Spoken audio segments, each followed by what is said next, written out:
Welcome into the incredible Gallery Bar booking games here at Ocean Casino in Atlantic City, New Jersey. This is the Malamut Law pregame show. Mark Farzetta with you. Derek Gunn, Seth Joyner, and Bill Colarulo will be joining me momentarily. But a huge game here in Week 7, a prime-time potential Super Bowl preview between the Philadelphia Eagles at 5-1 and the Miami Dolphins also at 5-1. If you follow the NFL, which I'm sure you do, you know the Dolphins come in here with a very much high-flying offense, and they're taking on an Eagles team that is second to only them in terms of yards per game. However, they're about 100 yards off the beat. The Philadelphia Eagles are taking on this Miami Dolphins team. I'll welcome in Seth Joyner, Derek Gunn, and, of course, from the newest show on JAKIB Media, the Sports Power Hour, the Philadelphia Sports Power Hour, and Legal Hands to the Face podcast, Bill Colarulo. Seth, I want to start with you, and it comes down to a bounce-back game here for the Philadelphia Eagles. This is obviously not an easy one, and after you drop one to the New York Jets, of course, you want to make sure you come out with some sort of statement game. It's going to be hard, though, against a team like the Dolphins to make that statement. First question I have for you is, in the locker room this week, what was going on with the Philadelphia Eagles amongst the players in order to make sure they pulled focus and were ready for this matchup tonight? Well, I think it began after the game was over. Nick Sirianni didn't address the team. The leaders on the team wanted to address the team. And in a lot of ways, therein lies, those guys understand what needs to be done. The leaders do, and if the young guys didn't, trust me, they do now. It is a hard game because everything runs contrary to, how these two teams match up together. Across the board, the Miami Dolphins offense is number one in almost every statistical category. The Eagles aren't bad. They're a middle of, probably ranking 9th or 10th overall defensively, if not a little bit better. But the style of defense that they like to play, opposed to how Miami likes to play, they run very contrary to each other, and it doesn't bode well for how, for the Eagles defense. Defensively for Miami, they're a decent defense. I wouldn't consider them a great defense. When you look at how they rank, I think they're 19th against the run, 19th against the pass.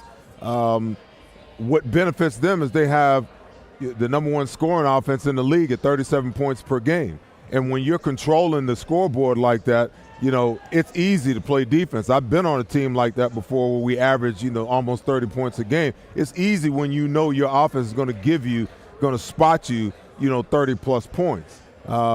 So to say that the Eagles got their work cut out for them tonight after a tough loss last week is monumental, to say the least. Well, we have a lot of work to talk about here in terms of having that work cut out for them, especially when it comes to the injury factor with the Philadelphia Eagles. We know last week you lost Lane Johnson for the vast majority of that game. Jaylen Carter did not play in that game. Darius Slay did not play in that game.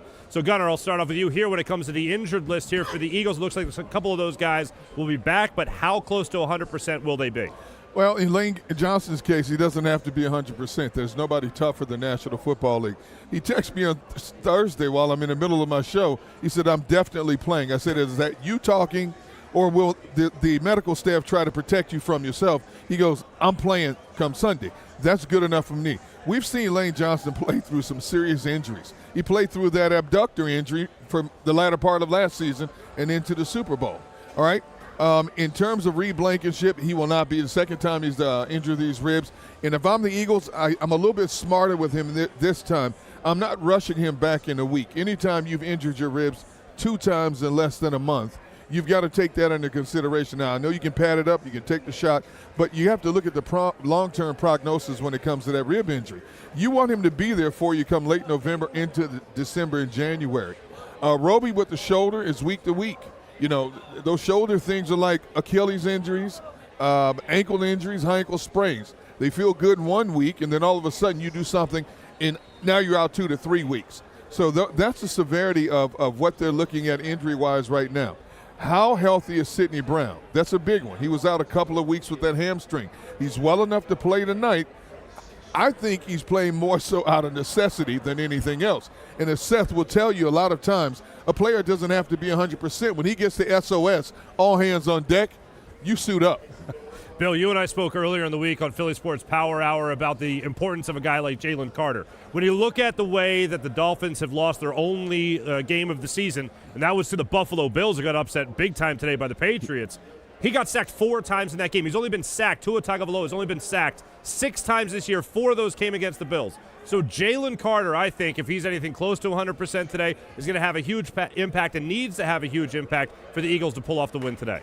Definitely. For the Eagles to win this game, they're going to have to score points, but we'll get to the offense in a second. You look at the defensive side of the ball, you wish you had everybody healthy, but I think the guys they did get healthy are the most important players. If the Philadelphia Eagles defensive line can create interior pressure on Tua, that can go a long way to disrupt that offense. And we know not only can they throw the ball, they're very good at running the football. So the fact that they have Jaylen Carter healthy, Fletcher Cox is back now 2 weeks removed from that epidural injection, that's who they need to win this football game. Would have loved if Reed Blankenship was back there, but they also got Darius Slay back, which is another huge element to this defense. So would have liked everyone, but I think they got the important pieces back for Sunday night. I think one of the big things now for a lot of Eagles fans out there is the fact that you have had 2 huge question marks going into this season. One question mark's name was Sean Desai. The other was Brian Johnson. Well, Brian Johnson is still, they're asking a lot of questions about whether or not he could be good enough to be an NFL play caller. On the defensive side, Sean Desai has answered a lot of questions in that regard, saying that with emphatically, he can be a guy that can be good enough to be a play caller on the defensive side of things. So when it comes to Brian Johnson, Seth, I'll ask you, how do you utilize the new talent you have here? Not just maybe healthy guys, Quez Watkins not being able to play, obviously, but now bringing in Julio Jones. How do you start to integrate that into your offense? You know, I would defend Brian Johnson because I think that Brian Johnson, I don't think the play calling has been the problem. You know, you can't turn the football over 4 times. The play caller didn't call that. You know what I'm saying? I just think that they got so far away from who they are last week. And that's what really got them in trouble. I went back and I ran the numbers because I was kind of off. I want to apologize to John Ritchie on WIP. On Monday morning, I gave him a number that was incorrect as far as, how many times they ran the ball. But in that first drive, they had 19 called plays. They had, I believe, 14 called running back pass plays. 2 quarterback runs and 2 running back runs and 3 quarterback runs. And the way that the NFL meets these runs out, the fact that Jalen Hurts scrambled it was deemed to be, a run. It wasn't necessarily a pass play, but in theory, he tried to throw the ball damn near, 16 times in that drive. Then I went back and I looked at all the other numbers. The Eagles called now, okay? They called 51 pass plays, 51 against 18 called run plays, and 4 of those run plays went to Jalen Hurts, okay? You can't operate like that, And Nick Sirianni's excuse was when he was pressed about it, well, we feel like, the short passing game to the running back is an extension of the run game. Well, I can live with that on the first drive because, you kind of fed DeAndre Swift the ball a little bit more in the first drive than anything else. I can live with that. But after you got past the first drive, you stop throwing the ball to the back out the backfield. You stop throwing swing routes and things like that. So that doesn't fly with me, that's your mode of operation. And for you to say, oh, well, I wasn't sure that those, I wasn't sure that the numbers kind of matched up like that. Well, come on. You got an analytics department. You got a plethora of coaches up in the coaching booth and guys down, and everybody's charting. You mean to tell me you don't know that you're that far out of whack and out of balance against the 29th ranked team? Now do that today, okay, and we're all going to be sitting up here for 2 hours in the wee hours of the morning with a long look on our face, trying to come up with an answer for what the hell went wrong, because you cannot play the Miami Dolphins this way today. You don't get in a shootout with them. You come out and you run the football. They rank 19th against the run. Run the damn football and be balanced in what you do. If you don't do that, and I just, D-Gun, in postgame last week, We gave Mike Missinelli a whole bunch of – but when I went home last Sunday night and I started just thinking about the game, I couldn't fall asleep till about 3 o'clock in the morning. I got more and more pissed off about how they lost that game and the fact that they lost to the Jets. And it just made no sense because time after time after time, it wasn't necessarily how bad the players played. It's the situations that the coaching staff put them in. Right. And to have an opportunity at the end of the game to win on 3rd and 9, you don't throw that ball. No, you don't. You run the ball, you punt it, you let your defense do what it does. Somebody said this week, well, they didn't pay him, all that money to allow the defense to win the game. Well, read the room. Your quarterback was having a bad day. Right. You don't compound a bad day with another, at the end when you got a chance to win after you've turned it over 3 times. Don't do that. Just look at the fact that what your defense has done. And yeah, I'm still a little chapped about last week, and it's carrying over into this week because this is a big game for them. If they come out and make the coaching mistakes that they made last week again, this can get real ugly in front of the entire nation on Sunday Night Football. Let me ask this question then, because you mentioned 2 names there. I was asking about Brian Johnson, and you also talked about Nick Sirianni. Mm-hmm. You said that Nick Sirianni came out and talked about the extension of the run game is the screens, the passes out of the backfield, all that stuff. I've always hated that. That has always been a quarter in the machine of anger for me when I hear that comparison. Because if you want to make a run, if you want to have a run, call a run play. Just like we would talk about last year with all the RPOs. Oh, well, a lot of the runs are coming out of the RPO, but the option then is to pass. Well, if you're passing too much, call a run play. So do you look at Nick Sirianni more, or do you look at Brian Johnson, who also this week said the screen game or the passes out of the backfield are an extension of the run? At the end of the day, Brian Johnson was elevated to call the plays. But in reality, you'll hear Nick Sirianni say, we called the plays together. We work in concert together. Whose decision trumps who? Exactly. So at the end of the day, Nick Sirianni has the final say on what they're going to run all the time and how many times they're running the ball and how many times they're passing the ball. Okay? So we can talk about Brian Johnson, but if Nick is the one that's really making the last decision, if he's got the decision that trumps everything, then a certain amount of this has to go on him. It's not just Brian Johnson. And I'm not trying to defend Brian Johnson. I'm just going by, what the head coach says, how they operate. It's interesting that you say that because, Bill, if there's one thing I learned about this team since the Jets lost. Now, in the game, we learned a lot about the Philadelphia Eagles. But in the week after, listening to the press conference, listening to a guy like Nick Sirianni and Brian Johnson, listening to Jalen Hurts, I know that it's Brian Johnson mostly calling the plays, but Nick Sirianni is involved in this far beyond the game plan and far beyond the deciding whether or not to go for it on a 4th and short. Yeah, Nick Sirianni's the head coach. He makes the final decisions for this team. When I was talking this week about who should share the blame, I thought it was a 50-50 between Johnson and Sirianni because Sirianni's not blind. He saw that the running backs weren't getting carries in this game. And Seth said the running backs had 14 carries in that game. They had 10 before the second to last drive where they were attempting to run out the clock a little bit. They gave their running backs 4 carries on that drive. That's 10 damn carries through almost 4 quarters of football against a 29th ranked defense. And on my show earlier in the week, I looked back at the teams that the Jets had lost to. Every team the Jets lost to ran the ball over 35 times a game. In the 3 wins the Jets had, the teams only ran the ball 22 times, and the Eagles came out and did the exact same thing. Bill, that was some good stuff. I saw that clip. Yeah. See, I think those numbers in some ways are a bit misleading because I think that Jets defense is overworked because of an inept offense. The Jets offense has a lot of 3 and outs. What happens? Defense is back on the field. You look at the discrepancy in the number of plays between the offense and the defense. I don't care how good their defense is because, as we saw, they do have a pretty good defense, even with all the deletions they had last week. You do, but in you terms can't. of injuries. But you can't go into the game and look at the stat sheet and understand that they're ranked 29th against the run and not run the football and not run the football. And even if you weren't getting any yards to begin with, the running game is about commitment. You committed when the passing game wasn't working to 48 and 40 carries. Right. Now all of a sudden you're playing against one of the worst run defenses in the National Football League and you have no commitment because you ran it twice in the first series and got 0 yards. You can't do that.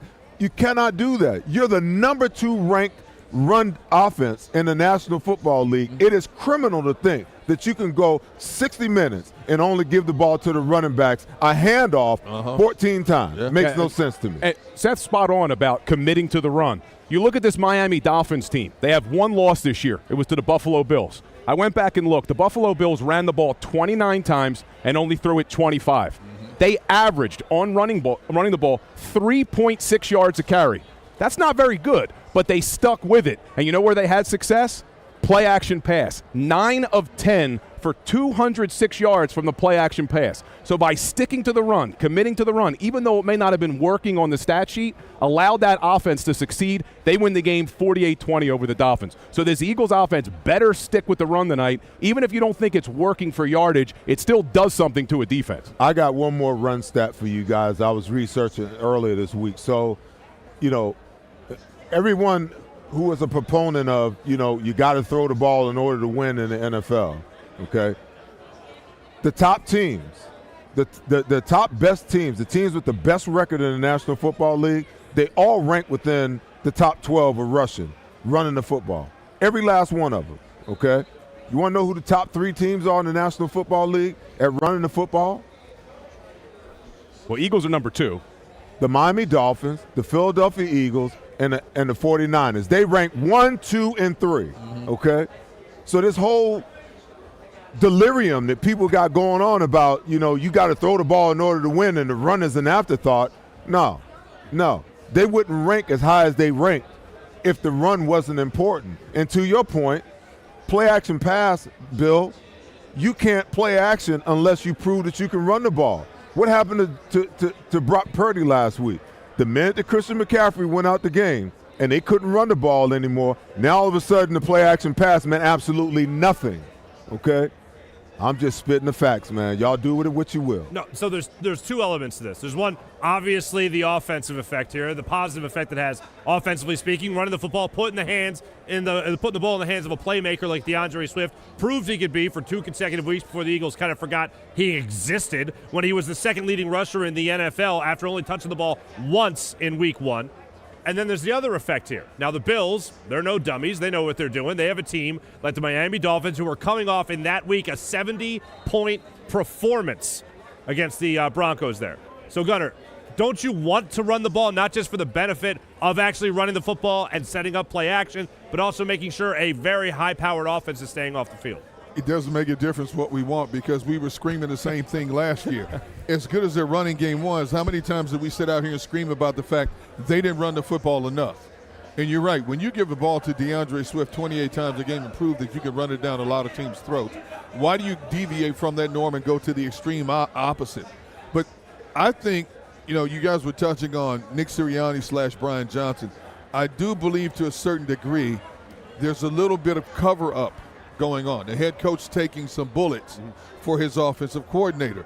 He put this man in place. He's giving him this opportunity not just to excel this season, but to enhance his resume to the point he could possibly help him get a head coaching job in the National Football League. He's going to give him as much rope as possible to make this thing work. Now, we have sat out here week after week and talked about how flawed this offense looked, how different it looked compared to last year, yet it's an offense that's still putting up 28 points a game. So if I've got a flawed offense, I'd much rather have a flawed offense that can still stick it to a lot of defenses and win more games than not. Does Brian Johnson have some things to work on? Absolutely. If you got him away from the cameras, he would tell you this. It's not perfect, but if you're going to be imperfect, do it when you're racking up the W's more so than the L's. Go ahead, Bill. I got to give you one more stat. You guys know I love my stats. But we're talking about running the football today, right? The Miami Dolphins, 20th in the league against the run on defense. But let's look at the offenses they faced because that's even worse when you look at it. The offenses they faced, they have not faced an offense that's been in the top 10 in running. In fact, they only have one team in the top 12, and that's the Buffalo Bills. The other offenses they faced, 18th, 21st, 22nd, 26th. They're going up against the number 2 rushing offense in the league. So it will be criminal if Brian Johnson does not run the football this week against the Miami Dolphins defense. You know what's funny is that people are already comparing this Miami team to the greatest show on earth, the 1999 St. Louis Rams. The team's combined record that the Dolphins have played up to this point are 5-24. And the one team that they played that had some muscle to them, Buffalo, punched them in the mouth, beat them by 28 points. Now, I'm impressed because I'm going to tell you right now, they are a track team in football uniforms. There's no question. Their speed overall in offense is second to none. But speed can be diffused if you come up with the right scheme. And in this case, offensively, run the football. Defensively, it's easier said than done because Slay is playing on his knee and is not 100%. He is getting back out there. This is the one game I'm going to give Brian Johnson leeway of playing 7 yards off these receivers and just trying to keep everything in front of them. Because look at how many different ways you try to defend a Tyreek Hill. Sean try Desai. to defend yeah, him. sorry. You sorry. can't. You can't. Sean Desai. I mean, Sean Desai. Yeah. Sean Desai. You can't defend him. There's no way you can defend him. If you let Tua stand back there and pat the ball and throw the football, it's over. All right. It's Well, over. see, it's the double-edged sword that you live by, okay? Because if you do that, the rush never gets there. Because you got to understand how Tua throws the ball. Tua is a rhythm and timing passer. Absolutely. Okay? So if it's 3-step, it's out. 5-step, it's out. 7-step, when that back foot hits the ground, it's out. He's not holding on to the ball. So when you play off, you got to realize all of these routes are designed to hit certain yardages at certain times. And when they're hitting their yardage and he's letting the ball go, I think he averages – he only averages holding the ball 2.3 seconds. Right. The fastest release of the ball of anybody in the National Football League. So what winds up happening is when you play off, he's smart enough to pre-snap read it and know where he wants to go with the football. So if there's one thing that and D-Gun, you and I, we play about the things we disagree on, right, but, you know, this is the one thing that I don't agree with you on because it's the same thing with Sean Desai. You talk about blitzing, but you nullify the fact that you're blitzing if you're going to play your cornerbacks 10 yards off the ball because when the quarterback comes up to the line of scrimmage and he looks and he sees pressure or simulated pressure, he's getting the sight adjustment right now. So if they've got to get up, and I'm not saying you got to live up in these wide receivers' face because that's a recipe for disaster. But what I'm saying is you can't play off of them all day long. No, at some point in time, you got to get up and you got to challenge them with help over the top, whether you rotate the two-man, man too high with two high safeties, or you got to play it one way or the other. There's going to come points and times in this game where you're going to have to challenge them. And the thing is, you can't get up like James Bradbury did last week. Get up on the guy, you up in his face, and then you turn and you open the gate and you let him run by. If you're going to get up on him, put your hands on him. You know, the rules have changed. We used to just beat the wide receivers up and beat the tight ends and the running backs up anywhere all over the field. But you got one shot at them. That one shot, you have to take it. And you got to get to a point where you disrupt the timing of these routes where when that tight end or Tyreek Hill is supposed to be at 12 or 15 and he's at 10, now you force Tua to come off of him and go to the second read. Now our defensive line got a chance to get there. But if you're going to play those guys off the ball and you're going to play passive, Tua will light their behinds up tonight. I will say this. There's 98% of wide receivers I would play press coverage against. Tyreek Hill's not one of them. Tyreek Hill is the one guy I give that extra respect to. I look at him when he makes his move off the line of scrimmage. Every Pro Bowl cornerback in the National Football League has tried to press this young man. They don't try to put their hands on him, though. That's the problem. You can't hardly anymore. If he can hardly, within the 5-yard grace period, yes. Absolutely. How many guys are successful doing that with him? Most of these coaches are too scared to let their guys do it. And you don't think these Eagles coaches have thought about this? Hey, listen, man. You don't think so? I see, that type of mindset is oblivious to me. Because you know what? That man put his pants on just like anybody else. And my thing is, you know what? Hey, take the challenge. Listen, this is the thing I don't understand about coaches.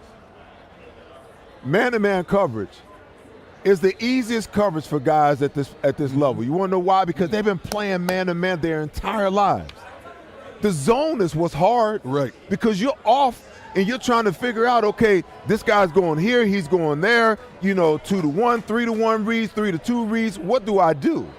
But if I'm in man-to-man, Bill, it's me and you, okay? It's my manhood against your manhood. And the rules say I can get my hands on you one time. Okay? So guess what I'm going to do? I'm going to get my hands on you. I'm not going to get up and back off. No. If I'm going to get up and you're on the line of scrimmage and I can get tight up on the line of scrimmage, I'm trying to jam you right now. And if I can jam you right now, I can throw the timing of the route off. But for me to play off and get off all the time and give that man that kind of respect, I'm showing him that I'm afraid of him. And when you show a guy that you're afraid of him, why do you think he be clowning everybody? Because he know they're so scared of him. Let me ask you this. Do you trust either one of the Eagles starting corners to get up and press on him? That can play that kind of press on him and then turn your hips and get back? I'm going to tell you this, D-Gun. I believe that our cornerbacks are better cornerbacks when we put them in a more aggressive posture than when we play them off. I would agree 99% of the time with that, 99%. But in anything you do in life, there's an exception to a rule. And I would say this is the one guy, this is the exception to the rule. He's put too many people on his highlight reel. I've seen teams try to triple team this guy. You still can't do it.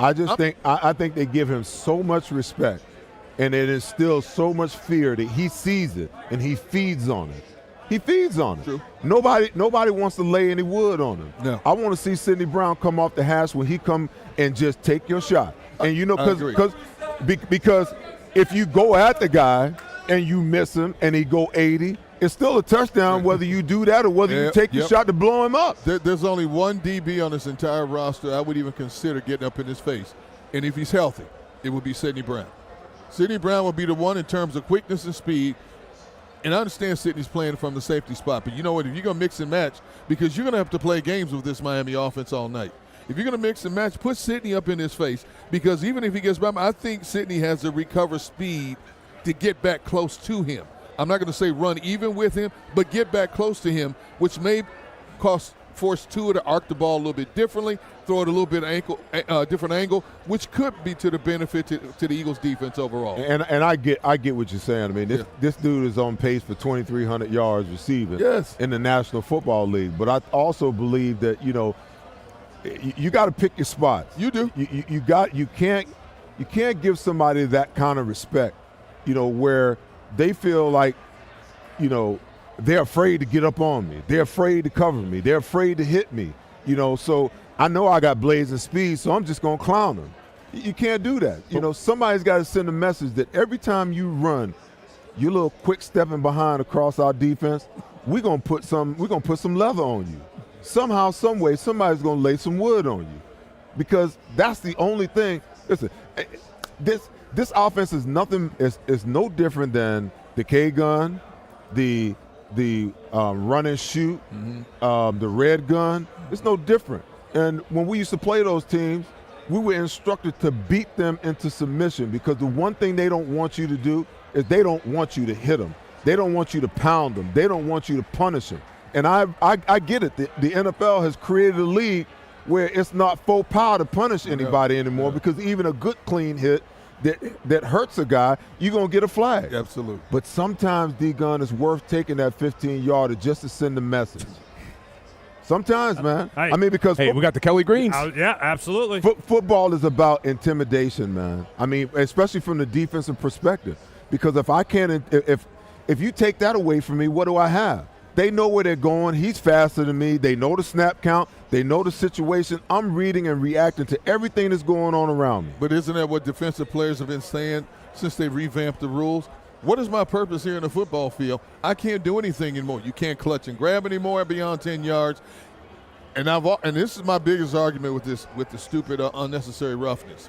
When a defensive player makes a commitment running full bore that he's going to hit a strike zone, when that ball carrier adjusts himself, ducks his head, ducks his shoulder, and runs, they need to reevaluate that, because 9 times out of 10 they're giving it to the offensive ball carrier. And you see defensive players get up like, what the heck am I supposed to do? Because if they change their angle, they're going to get hurt. I agree. I've been saying it all along. The natural reaction, like, Bill, if I went to hit you, the first thing you do is this. It's no different than the football. Exactly. When a ball carrier knows he's going to get hit, the first thing he does is this. Now, I could do everything right. I'm aiming right here. That's right. Okay?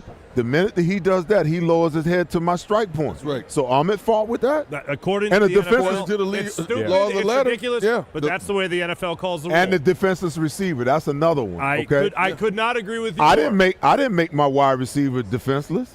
His quarterback made him defensive. Not my fault. He can't protect himself. I mean, come on listen, now.